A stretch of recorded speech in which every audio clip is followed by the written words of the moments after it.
그 영화도 그 영화제 프로젝트로 영화제에서 이제 감독들한테 제안을 해서 만든 영화였고, 이 영화도 그 무주산골 영화제라고요. 이제 매년 6월에 이제 무주에서 열리는 영화제인데, 거기에 이제 그 프로그래머인 조지훈 프로그래머님께서 이제 제안을 해주셨습니다. 보셨다시피 김영환 감독님하고 저하고 같이 만들었는데, 그 하늘의 판타지아 만들고 제가 그 한국이 싫어서라는 영화를 좀 오랫동안 준비했어요. 한 해, 두 해, 세 해, 네 해 이렇게 준비를 하다가 이 영화 투자가 안 됐고 뭐 제작 지원 이런 거 계속 안 되는 시기였는데, 여기 이제 경윤이라고 이제 맥주집에 오랜만에 이제 서울에서 내려온 친구가 있는데, 그 경윤의 심정이었어요. 제가 그러니까 어떤 심정이었냐면, 예전엔 열심히 해서 뭔가 하면 될 거야 이런 믿음이 있었는데, 안 될 수도 있다. 이 포기를 하는 것도 필요하다. 그리고 제가 이제 이때 막 마음이 막 너무 들쭉날쭉해가지고, 그러니까 어떨 때는 이제 제가 새벽에 막 좀 자살 충동이 좀 심해가지고, 이제 이거 누구랑 통화 안 하면 죽겠다 싶어서 이제 어떤 감독님, 동료 감독님한테 새벽 3시에 전화를 걸었는데 받으시는 거예요. 그래서 뭐 권재 씨 뭐 이제 안 자고 뭐해요? 이 시간에 전화를 받는 것도 뭐예요? 뭐 이러고 이제 자기도 요즘 시나리오 쓰고 있는데 너무 잘 안 된다는 거예요. 그래서 시나리오 내용이 뭡니까? 그랬더니 영화를 그만두려고 하는 감독 이야기라는 거예요. 그래서 자기는 이제 그 영화를 찍고 마지막으로 이제 그 영화를 만들고 영화 감독 그만두려고 하고 있다. 근데 이게 영화화가 안 돼서 영화를 못 만들고 못 그만두고 있다고 하시는 얘기를 이제 새벽 3시 반에 자살 충동을 느끼고 죽을 것 같은 저하고 통화를 나누고 용기를 얻었습니다. 실제 있었던 일이고, 달이 지는 밤 찍기 전에 제 상태가 좀 그랬었어요. 그래서 이 영화는 사실 이제 그때쯤 이제 영화제에서 저한테 제안을 해주셔가지고, 사실 마음 한쪽에는 작업을 좀 할 수 있는 기회가 돼서 너무 감사하다 이런 마음이 한 번 있었고, 그 다음에 이제 이 기회를 되게 귀하게 써야겠다 이런 마음이 있었습니다. 그래서 평소에 광민규 배우님은 이제 오가면서 계속 뵀었어요. 근데 저를 항상 봐주실 때마다 너무 막 사랑이 가득한, 그러니까 그때 제 마음이 나한테 사랑을 주는 사람들하고 해야겠다 이런 마음이 있었던 것 같아요. 그래서 내가 사랑할 수 있는 사람들, 사랑을 막 줄 마음이 있는 사람들하고 영화를 찍어야겠다고 해서 만든 영화인데, 그러니까 어떻게 보면 좀 뭐 연출자로서의 어떤 뭐 연출 어떤 미적인 어떤 시도들 이런 것도 있지만, 조금 더 사실 어떻게 보면 좀 외적인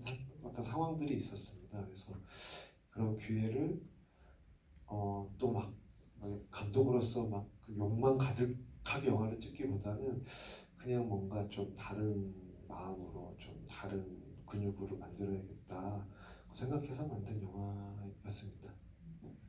감독님 말씀하신 사랑하는 사람들이시잖아요. 정말 아까 들어오기 전에 민규 배우랑 사담을 잠깐 나눴는데, 본인은 어떤 영화 스승 중에 한 분이다.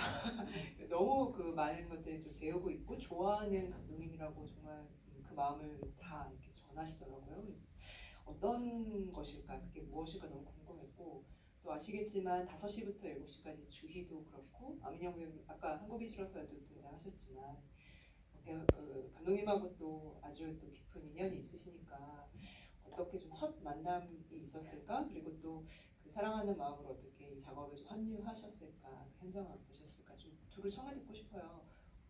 민규 씨 먼저. 감독님 같은 경우에는 제가 영화 공부할 때부터 감독님 작품 봤었고, 또 되게 신기하게도 저랑 작업을 했던 감독님의 스승이세요. 그러니까 약간 이장의 정승호 감독님의 스승이고, 또 용인대 그 크루들이랑 제가 또 친했어가지고 감독님 이야기를 건너 참 많이 전해 들었던 것 같고, 그 현장에서의 태도나 영화를 생각하는 그런 마음들을 되게 여기서 이렇게 옆에 있는데 이야기하기 좀 오글거리긴 한데, 네네. 근데 그게 네.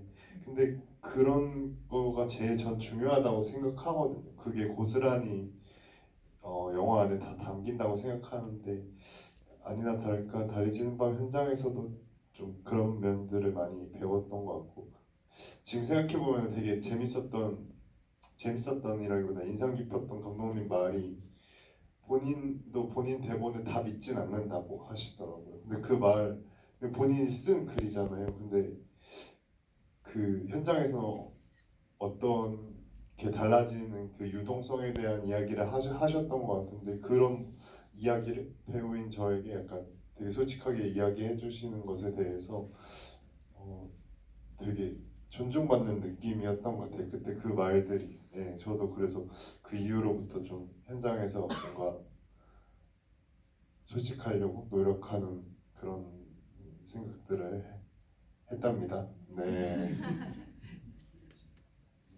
네, 저는 장원영 감독님 지금 제 인생 감독님이시거든요.